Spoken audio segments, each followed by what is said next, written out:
생명의 말씀이 우리 안에 비칠 때 이 말씀으로 옷을 입는 저희가 되게 하옵소서. 우리의 썩을 것을 다 버리고 하나님의 말씀으로 새로 옷 입어서 하나님이 주시는 옷을 입고 그 옷을 통하여 은혜를 비칠 수 있는 저희가 되게 하여 주옵소서. 아버지, 이 시간에도 주의 성령께서 온전히 저희를 깨우쳐 주시고 우리 영속 깊이까지 깨닫는 은혜가 있게 하여 주옵소서. 주 예수 그리스도의 이름으로 감사하며 간청하며 기도합니다. 아멘. 출애굽기 13장 11절부터 보겠습니다. 출애굽기 13장 11절부터 보겠습니다. 주께서 너와 네 조상들에게 맹세하셨던 대로 가나안 땅으로 너를 인도하여 그것을 너에게 주시리니 너는 태를 여는 모든 것과 네가 소유하고 있는 짐승에서 나온 첫 배 새끼를 주께 따로 떼어 놓을지니 그 수컷들은 주의 것이니라. 나귀의 모든 첫 배 새끼는 네가 어린 양으로 대속할 것이요 네가 그것을 대속하지 않으려면 너는 그 목을 꺾을 것이며 또 너희 자손 가운데서 사람의 모든 첫 태생을 대속할지니라. 장차 네 아들이 네게 묻는 일이 있으리니 말하기를 이것이 무슨 일이니까 하면 너는 그에게 말할지니 주께서 손의 권능으로 우리를 이집트 곧 종의 집에서 데리고 나오셨는데 그때에 파라오가 우리를 전혀 보내려 하지 아니하므로 주께서 이집트 땅의 모든 첫 태생 즉 사람의 첫 태생과 짐승의 첫 태생을 죽이셨느니라. 그러므로 태를 여는 모든 것의 수컷으로 내가 주께 희생제를 드리나 내 자손의 모든 첫 태생은 내가 대속하는 것이라. 이것이 네 손 위에 표식이 되고 네 눈 사이에 징표가 될지니 이는 주께서 손의 권능으로 우리를 이집트에서 데리고 나오셨음이라 하라 하니라. 1절부터 10절까지 내용은 누룩 없는 빵을 먹고 누룩이 보이지 않게 하라. 일주일 동안 누룩이 보이지 않게 하라. 죄가 보이지 않게 하고 또 잘못된 교훈의 말씀들, 교리의 말씀들이 보이지 않게 하라. 순수한 하나님의 말씀을 먹으라. 구원받은다면 순수한 하나님의 말씀을 먹어야 됩니다. 이것은 명령입니다. 그렇기 때문에 정말 진리를 찾는, 구원받았으면 정말 진리를 찾아서 그 진리의 말씀으로 순수하게 살아야 되는데 요즘에 보면은 죄를 아무 때나 막 짓고 죄 짓는 것을 그냥 보통으로 여기고 나는 은혜로 구원받았으니까 죄 져도 괜찮다, 천국 간다, 이런 식의 사고방식은 이런 것 때문에 지금 사람들이 고통을 받고 문제 속에 삽니다. 이 6월절에 대한 이 역사는 이 모형을 통해서 우리에게 보여주는 거예요. 사람들은 당장 무슨 죽을 일이 생기지 않으면은 눈 하나 깜짝 안 합니다. 조그만 문제가 생겨도 전혀 개의치 않고 이건 그냥 우연히 생긴 거겠지. 이러다 보니까 큰 문제가 생겨도 나중에는 왜 그런지 모른단 말이에요. 그렇기 때문에 참 사도 요한이 기도한 것처럼 혼이 잘된 같이 범사가 잘되고 강건하기를 간구한다. 이 말씀은 바로 하나님의 자녀들이 구원받게 되면 죄를 짓지 않고 멀리하고 순수한 하나님의 말씀을 계속 먹고 자라가면 그렇게 된다 이거예요. 따져보면은 그렇게 하지들 않기 때문에 결국은 고통을 받는다 이겁니다. 에덴 동산에서 하나님이 아담과 이브에게 옷을 만들어줘서 입었지, 요즘 사람들 보면 하나님이 주시는 말씀의 옷을 입지 않고 자기 옷을 입고 자기 체면, 자기 어떤 자랑, 자기가 가진 재산, 또 가지고 있는 좋은 옷, 좋은 외모, 이런 것을 가지고 오히려 나타내지 하나님의 말씀을 나로부터 나타내므로 그 말씀의 옷을 입으려고 그러진 않습니다. 요즘의 마지막 때의 현상입니다, 이것이. 그렇기 때문에 우리는 이 세대를 본받지 말고 하나님의 말씀을 따라가야 되는데 너무나도 안타까운 일입니다. 여기 이제 두 번째 이제 11절부터는 첫 태생은 다 첫 배 새끼들, 첫 번째 태에서 나온 이 태라는 거를 참 영어로 매트릭스라고 표현했어요. 좀 희한한 단어를 썼는데 아주 특징이 있는 말입니다. 첫 번에 나온 새끼들은 몇 마리가 되든 주께 따로 데워 놓을 것이다. 또 사람도 마찬가지다. 그런데 여기에 13절에 보게 되면 이상한 말씀하십니다. 나귀의 모든 첫 배 새끼는 네가 어린 양으로 대속할 것이요 네가 그것을 대속하지 않으려면 너는 그 목을 꺾을 것이며 그랬어요. 왜 나귀가 나오는가? 이 나귀라는 것이 영어로 ass입니다. ass. 미국 사람들이 제일 참 바보스럽게 여기는 ass예요. 욕할 때 ass란 말을 많이 쓰죠. 또 한국에서도 우리 초등학교 때 당나귀가 꾀부리다가 결국 나중에 더 큰 짐을 진 거, 짐을 안 지고 가려고 꾀부리다가 그걸 물에다 그냥 개천을 지나가다가 그걸 빠뜨리니까 주인이 화가 나가지고 또 뒤집어 씌우니까 물에 빠뜨리기 전보다 더 무거운 짐을 지고 헉헉거렸다는, 때려도 말을 안 듣고 달래도 말을 안 듣고 끝까지 미련을 피우는 당나귀. 여러분 기억나세요? 저는 그게 오늘 아침에 기억나더라고요. 자세한 내용은 기억 안 나도. 그 왜 여기 나귀의 모든 첩배 새끼를 어린 양으로 대속할 것이라고 그러냐. 아니 짐승이면은 대속하는 데 쓸 수 있잖아요. 레이기 보면은 그렇게 많은 짐승들이 죽임을 당하잖아요. 대속물로. 근데 나귀는 없어요. 오히려 나귀는 그 미련함 때문에 어린 양이 대속을 해야 된다. 그럼 이 나귀가 뭔가? 주님께서 성경을 자세히 상고해보라고 그랬죠. 성경을 대충 읽어가지고 안 되죠. 하루에 쓱장 읽고 주일날 한 번 듣고 성경 공부 한 번 해가지고 절대 안 돼요. 하나님의 말씀을 내가 상고로 해야 됩니다. 욥기 11장 12절에 보게 되면은 여기에 대한 응답이 나와 있어요. 사람이 들나귀 새끼같이 태어나도 허망한 사람이 현명하게 되니라. 사람이 들나귀 새끼로 얘기됐어요. 들나귀 새끼. 들나귀 새끼. 얼마나 인간이 어리석은지, 동물보다 어리석다 이거예요. 그 얼마나 어리석은 나귀 새끼인지 어린 양으로 대속해야 된다. 이건 뭐죠? 이 나귀 새끼는 우리 인간 죄인들을 얘기합니다. 인간 죄인들을 얘기한단 말이에요. 그래서 잠언에도 보면 26장 3절에 보게 되면 이렇게 말했어요. 말에게는 채찍이요, 나귀에게는 재갈이요. 말을 많이 한다 이거예요. 너무나 말을 많이 해요. 요즘 보면 너무나 말들을 많이 해. 내 마음에 안 들면 한마디 하고 그냥 생각 없이 한마디 하고 불평하고 불망하고. 나귀에게는 재갈이요. 재갈을 물려야 된다. 어리석은 자의 등에는 맨이라 그렇습니다. 결국 말이나 나귀나 비슷한 존재 아닙니까? 어리석은 자도 말이나 그 나귀예요. 이 말이란 존재는 전쟁터에 화살이 그렇게 오고 총을 쏴대도 이 말은 미련퉁같이 들어가다 죽습니다. 이게 말이에요. 그렇기 때문에 전쟁에 말을 쓰는 거예요. 너희는 말이나 노새처럼 되지 말라고 그랬거든요. 좀 분별을 해라. 총알이 비어서 쏟아지면 가지를 말아야 되는데 그냥 때리면 그냥 무조건 간다 이게. 왜 그러냐? 말은 그걸 보지를 못합니다. 앞에 있는 위험한 걸 보지 못해요. 바로 우리 인생들이 바로 코앞에 있는 위험한 걸 보지 못하고 하나님의 말씀을 지키지 않는단 말이에요. 이거 그냥 넘어가면 어떨까? 내 생각보다도 하나님의 말씀을 더 업신여긴다. 이게 바로 말이요 나귀다. 이게 어리석은 자다. 이렇게 잠언 기자는 말씀한 것을 봅니다. 또한 우리가 이 말씀에 생각할 수 있는 것은 예수께서 이제 체포되기 하루 전에 예루살렘에 입성하는 장면이 나옵니다. 그럴 때 우리가 마태복음 21장을 보게 되면 주님이 희한한 말씀을 했어요. 21장 1절 보면 그들이 예루살렘에 가까이 와서 올리브산 근처 베파게에 이르렀을 때 예수께서 두 제자를 보내시며 그들에게 하시기를 너희 맞은편 마을로 가라. 그러면 곧 나귀 한 마리가 그 새끼와 함께 매여 있는 것을 보리니 풀어서 내게로 끌고 오라. 만일 누가 너에게 무슨 말을 하거든 주께서 그것을 쓰신다고 말하라.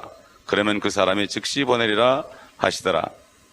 이 모든 일이 일어난 것은 선지자를 통하여 말씀하신 것이 이루어지게 하려 함이라. 말하기를 너희는 시온의 딸에게 말하라. 보라 너희 왕이 네게 오시나니 그는 온유하여 나귀 곧 나귀 새끼인 어린 수나귀 위에 타셨도다 하였더라. 수나귀. 지금 여기 출애굽기 본문에 첫 태생 중에 수컷은 다 내 것이라. 수나귀. 왜 나귀를 탔을까? 왜 에스를 탔을까? 말을 내버두고 왕이 입성하면은 나귀를 타야 될 말을 타야 될 거 아니에요. 주님이 재림할 때는 백마를 타고 오신다고 했습니다. 그런데 초림할 때 죄인을 위해 죽을 때는 그 죄인을 상징하는 나귀와 나귀 새끼를 타시고 예루살렘에 입성했다는 사실. 결국 이 나귀는 예수님을 태우지 않고서는 의로워질 수 없다는 것을 여기에 주님이 또 이렇게 선지자의 말씀을 이루기 위해서 말씀했고, 나아가서는 모세에게 말한 것처럼 이 나귀의 첫 태생은 나귀의 첫 태생은 어린 양으로 대속해라. 그렇지 않으면 그 목을 꺾으라. 짐승을 제사로 드릴 때 목을 꺾은 게 없어요. 다 목을 다 잘랐습니다. 참수해가지고 그걸 희생제물로 번제로 드리라고 레위기 1장부터 4장까지 쭉 보면은 나옵니다.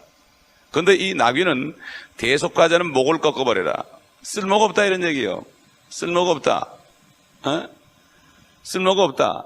그래도 동물이 돼가지고 희생제물을 내려면 목을 쳐가지고 피를 다 쏟아내고 그 살을 다 기름과 함께 태워서 하나님께 번제로 화목제로 드려야 되는데, 이 나귀만큼은 대속이 안 되면, 어린 양으로 대속이 안 되면 목을 꺾어 죽이라 이거예요. 쓸모가 없다 이런 얘기예요. 마찬가지로 죄인이 회개하지 않으면, 어린 양으로 대속받기를 원치 않으면 그는 목이 꺾여 죽는 나귀 새끼처럼 비참하게 끝난다 이런 얘기입니다. 이 하나님의 말씀은 이렇게 구약에 나오는 말씀은 한마디 한마디가 그냥 쓴 게 아니에요. 우리는 말씀을 보다 좀 내가 이해하기 어려운 게 있으면 주님께 기도해야 됩니다. 그러면 이 말씀의 해답은 전부 성경에 있죠. 추측해서 해석하는 게 아닙니다. 성경의 해답이 없는 것은 모른다고 그래야 됩니다. 내가 아직까지 발견하지 못한 것도 모르고 없는 것도 모른다고 그래야 되죠. 그렇기 때문에 이렇게 이 말씀에 자세하게 우리 죄인 인생들, 당나귀 같은 이 인생들, 고집쟁이 인생들이 이렇게 목이 꺾여 죽는 것을 볼 때 얼마나 참 안타까운 일인지 모르죠. 그러니까 참 이렇게 왜 지금 하나님께서 한 4피트밖에 안 되는 그 짤막한 그 못생긴 당나귀를 성경에다 갖다 놓으셨는가, 이런 것을 우리가 잘 알아야 됩니다. 그래서 사도 바울은 골로새 1장 14절에 이렇게 증거했습니다. 그 안에서 우리가 그의 보혈을 통하여 구속 곧 죄들의 용서함을 받았느니라. 그저 예수 그리스도가 아니면, 보혈이 아니면 우리는 나귀 새끼처럼 미련하게 살다가 목이 꺾여 죽을 수밖에 없다. 그렇기 때문에 하나님께서 말씀에 사람을 희생제물로 못 쓰게 한 겁니다. 사람을. 근데 사탄이는 사람을 희생제물로 드리죠. 사람은 당나귀 새끼까지 죄가 있기 때문에 희생제물을 드릴 수가 없어요. 죄가 없는 어린 양이나 비둘기나 염소나 송아지나 이런 것들은 희생제물로 드릴 수 있어요. 희생제물이라는 것은 다른 사람의, 다른 존재의 죄를 뒤집어 쓰고 죽는 게 희생제물인데, 죄가 있는 존재는 자기 죄도 있는 주제에 어떻게 남을 위해 희생을 합니까? 그러므로 사람을 희생제물을 드릴 수 없게 하나님이 금지해 놨습니다. 근데 사탄이는 사람을 희생제물로 드리고, 이스라엘 민족들이 자기 아들, 딸들을 불로 진하게 태워서 죽여가지고 희생제물로 마귀에게 드렸기 때문에 그들에게 엄청난 재앙이 일었던 것입니다. 그렇기 때문에 이제는 우리가 나귀처럼 행하지 말고, 꾀를 부리지 말고, 그저 있는 짐을 다 지고 내 십자가를 지고 굳굳이 가야 됩니다. 그거 벗어 던져봐야 더 무거워지고 더 채찍만 맞고 이렇게 돼가지고 고통스러워진다 이런 얘기예요. 그래서 주님께서는 자기 십자가를 지지 않고 나를 따라오는 자도 내게 합당치 않다고 그랬습니다. 우리는 그냥 다 털어버리고 싶죠. 가볍게 다 모든 거 다 귀찮으니까 그저 편안하게 살고 싶죠. 주일날 예배 한번 오고 그냥 하나님께 인사하고 다 편안하게 마음대로 살고 싶죠. 그래 봤자 우리 등에는 채찍이요, 우리 등에는 더 죄의 짐만 무겁게 질 수밖에 없습니다. 그러므로 오늘 이 말씀을 통해서 나귀의 모든 첫 뺏새끼는 네가 어린 양으로 대속할 것이요, 네가 그것을 대속하지 아니려면 너는 그 목을 꺾을 것이며, 또 너희 자손 가운데 사람의 모든 첫 태생을 대속할지니라. 이게 사람이 나오잖아요. 사람이. 바로 사람이 낙이다 이런 얘기예요. 죄 때문에 그렇다 이런 얘기입니다. 그래도 아담과 이브는 착했습니다. 하나님의 주신 옷을 받아 입었어요. 요즘 사람들은 하나님이 주신 옷을 입지 않습니다. 하나님이 어떤 옷을 줬습니까? 의의 옷을 줬는데 의의 말씀의 옷입니다. 그 말씀으로 우리를 다 가리지 않으면, 말씀을 행함으로 말씀이 나타나자면 우리의 더러운 모습만 나타날 수밖에 없습니다. 그렇기 때문에 요즘 사람들은 하나님이 주신 걸 받질 않아요.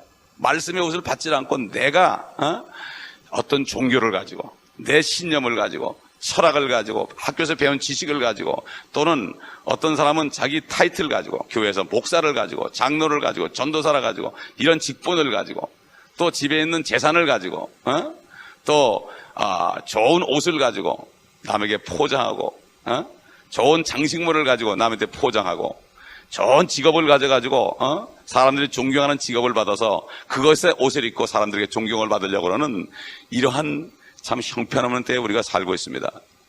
정말 그걸 다 벗겨나고 목욕탕에 들어가서 뻘거벗었을 때, 그럴 때 나로부터 하나님의 말씀에 그 놀라운 풍김이 나오느냐? 계급장을 다 띄고 정말 뻘거벗고 서로 만났을 때 거기에서 하나님의 사랑이 나오느냐? 이것을 생각해 보면은 우리가 우리 자신의 모습을 볼 수 있습니다. 옛날에 어떤 두 사람이 목욕탕에서 싸웠습니다. 나이 많은 사람과 젊은 사람이 싸워가지고 젊은 사람이 이겼습니다. 그 나이 많은 사람은 사랑으로 졌습니다. 근데 나와서 옷을 입는데 나이 어린 사람은 육군 병장이었고 나이 많은 사람은 육군 대장이었습니다. 그 옷을 입는 순간 그 육군 병장이 수서스게 놀래가지고 경례를 붙였습니다. 이게 뭡니까?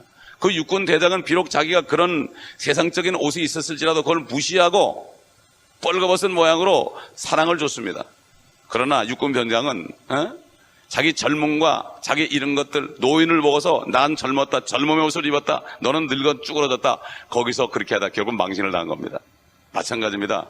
우리가 하나님의 말씀을 내 안에서 행해서 그 말씀의 향기를 가지고 옷을 입지 않고 다른 것을 가지고 옷을 입으면 결국은 다 벗어 던지게 되고, 사람의 모든 의는 더러운 걸레 조각 같다고 그랬어요. 그러므로 예수를 믿지 않는 사람들은 나중에 백보자 심판에 전부 누더기를 걸치고 서가지고 그 누더기를 내놓고 이거 좀 보시라고 그럴 때 하나님은 그럴 거예요. 그 누더기밖에 더 되냐? 안 됩니다. 그렇기 때문에 우리는 말씀의 옷으로 온 영광검을 다 둘러싸고 그 말씀 때문에 우리의 추한 모습이 보이지 않고 그 말씀을 행함으로 당나귀 같은 우리의 왕검이 보이지 않도록 우리는 말씀으로 거룩함을 받아야 됩니다. 이것이 바로 당나귀로부터 사람이 되는 비결입니다. 그러므로 우리는 이 말씀을 기억하며 나는 당나귀가 되지 않겠다, 이러한 각오를 가지고 우리가 살 때 정말 우리의 모든 수치를 가리고 어린 양으로 대속받은 우리의 영과 혼이 이제는 몸까지도 말씀으로 거룩해 줌으로 그리스도의 향기를 나타내는 우리가 되어야 될 것입니다. 그럴 때에 그 빛을 보고 사람들이 우리를 찾아오고 교회로 몰려올 것입니다. 기도하겠습니다. 당나귀 같은 저희들을 어린 양의 피로 대속해 주셨건만 우리는 그 은혜를 아직도 깨닫지 못하고 우리의 겉모습은 아직도 옛사람 당나귀의 모습으로 나타날 때가 너무나 많습니다. 저희들 이 말씀을 통해 우리 자신의 모습을 다시 한번 깨닫게 하시고 다시 한번 마음에 아버지 깨달음을 주신 것을 감사합니다. 이제는 당나귀 새끼가 아니고 사람의 첩회 새끼로 이제는 정말 어린 양의 피로 구속받은 은혜를 받은 자답게 은혜 안에 거하게 하시고 그 은혜의 빛을 비칠 수 있도록 도와주시며 이제는 하나님이 주신 말씀의 옷 외에는 아무것도 걸치지 않고 정말로 뻘거숭이로 그 말씀 안에 거함으로 말미암아 새롭게 되는 저희가 되게 하여 주옵소서. 우리 구주 예수 그리스도의